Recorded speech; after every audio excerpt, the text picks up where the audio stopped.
कहानी शैतानी अस्पताल का बदला। एक छोटे से गांव में राधा और उसका छोटा भाई मोहन रहते थे। उनके माता पिता नहीं थे, लेकिन दोनों एक दूसरे का सहारा बनकर खुशी खुशी जीवन बिताते थे। राधा अपने भाई से बहुत प्यार करती थी और मोहन भी अपनी बहन के लिए सब कुछ था। एक दिन अचानक मोहन की तबीयत बहुत खराब हो गई। घबराई हुई राधा उसे शहर के एक बड़े अस्पताल में लेकर गई। वहां की डॉक्टरों ने मोहन की जांच की और कुछ देर बाद राधा से कहा, हमें अफसोस है, तुम्हारा भाई अब इस दुनिया में नहीं रहा। ये सुनकर राधा की पैरों तले जमीन खिसक गई, लेकिन उसके दिल को ये बात मानने को तैयार नहीं था। उसे कुछ गड़बड़ लग रही थी। वो चुपके से अस्पताल के अंदर गई और ऑपरेशन थिएटर के पास पहुंच गई।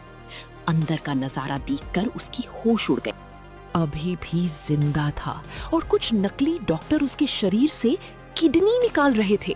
राधा चीख उठी। डॉक्टरों को पता चल गया कि उनका राज खुल चुका है। राधा अपने भाई को बचाने की कोशिश करते हुए वहां से भागने लगी, लेकिन उन निर्दयी डॉक्टरों ने उसे पकड़ लिया।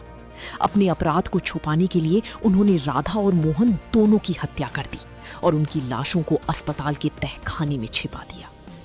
लेकिन कहानी यहीं खत्म नहीं हुई। कुछ दिनों बाद उसी अस्पताल में अजीब घटनाएं होने लगी। रात के समय लोगों को एक सफेद साड़ी पहने लड़की दिखाई देने लगी, जिसकी आंखों में गुस्सा भरा हुआ था। वो राधा की आत्मा थी।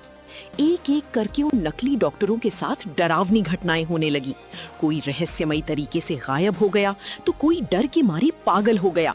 आखिरकार एक रात राधा की आत्मा ने उन सभी अपराधियों को उनकी पापों की सजा दे दी।